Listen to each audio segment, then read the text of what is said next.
Good evening. It's Friday, August 9, 2019, here in Cebu City. I'm Sherry Ann Lim, and here's all you need to know in NewsBits tonight.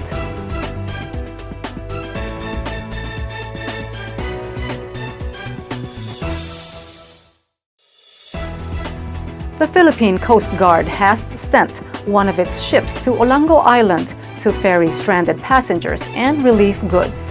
Here's Kenneth Torres for the details.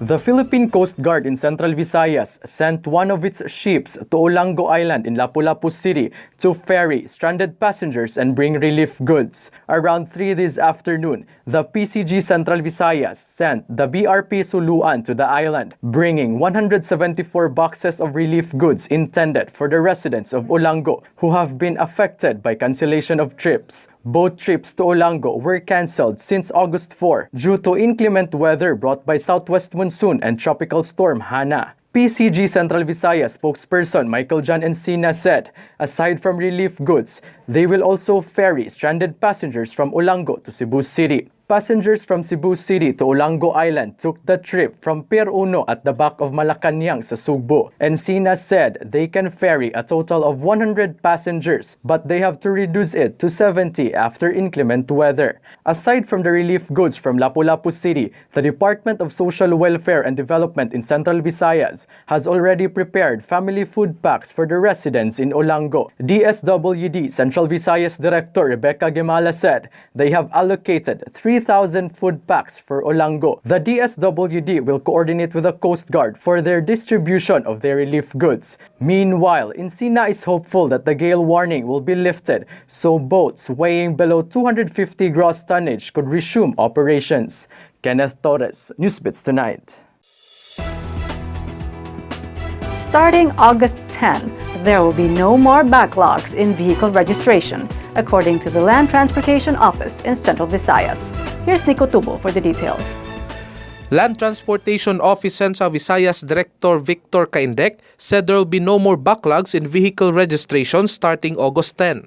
Yvonne Oza of LTO Central Visayas New Registration Unit said Caindec ordered them to finish the processing of applications of 3,000 units that were not registered due to internet problems they encounter. The internet problem lasted for almost a week.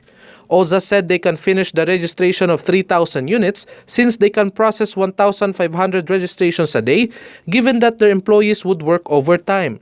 She added that all applications submitted by car and motorcycle dealers before July 31 will be finished on August 10.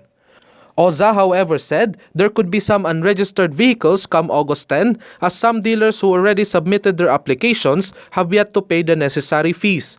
A year's registration of a motorcycle costs 646 pesos, while a 3-year registration for 4-wheeled vehicles costs 500,400 pesos.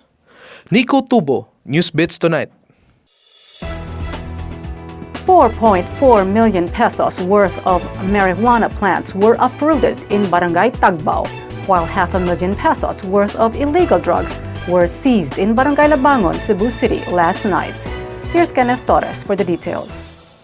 Members of Cebu City Police Office Drug Enforcement Unit seized 500,000 peso worth of illegal drugs in a drug bust in Sitio Upper Cugon in Barangay Labangon, Cebu City. Authorities arrested a certain Generalao Dayap who yielded 17 sachets of suspected shabu worth 540,000 pesos. Dayap, who is considered a high-value target, has been in the drugs watch list. The suspect was placed under further investigation to determine his supplier.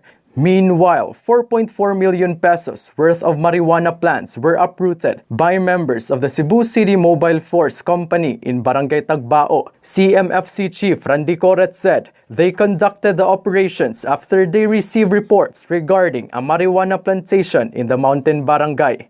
Kenneth Torres, NewsBits Tonight. More stories in NewsBits Tonight after this short break.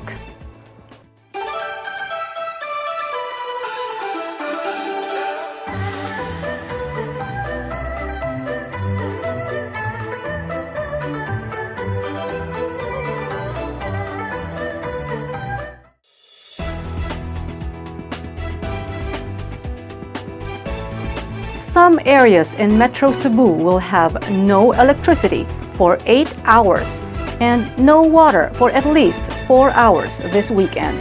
Here's Wenelin Tabalo for the details. The Visayan Electric Company and Metropolitan Cebu Water District have advised their consumers in Metro Cebu of the upcoming service interruptions. VECO in an advisory said its consumers in Cebu City, Mandaue City, and Minglanilla should prepare for an 8-hour power interruption on August 10 and 11. The areas to be affected are Mambaling, Tejero, Tipadilla, Apas, Kamputhaw, North Reclamation Area, Lusaran, Kambinukot, Paknaan, Tabok, Labogon, Basak, Tipolo, Inayagan, and Tunghaan. The power interruption will be implemented as VECO facilitates the reconstruction, extension, and upgrading of primary lines and replacement of transformers and poles. Meanwhile, some portions of Lahug and Busay will experience water service interruption on August 11 as the Metropolitan Cebu Water District rehabilitates a booster pump in Nivel Hills, Barangay Lahug. The water interruption will start at 8 in the morning and will last until 12 noon. Wenelin Sabalo, NewsBits Tonight.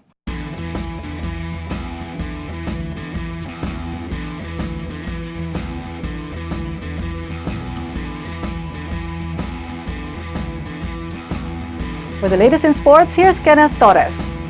Cebu is hosting again the Regent Aguila Energy Drink Ironman 70.3 Philippines, which is happening on Sunday, August 11 at the Shangri-La's Mactan Resort and Spa in Lapu-Lapu City. More than 2,000 triathletes from 57 countries will participate in the race, whose highlights are 1.9-kilometer swim, 90-kilometer bike, and 21-kilometer run. The race starts with a 1.9-kilometer swim followed by 90-kilometer bike race that will traverse the roads of Lapu-Lapu, Mandaue, Cebu, and Talisay cities. Triathletes will pass by Mactan New Town before proceeding to Marcelo Fernan Bridge and then to Mandaue City and Cebu South Coastal Road in the cities of Cebu and Talisay. After the bike race, the participants will take the 21-kilometer run from Mactan New Town to Punta Inganyo and to Shangri-La's Mactan Resort and Spa for the finish line.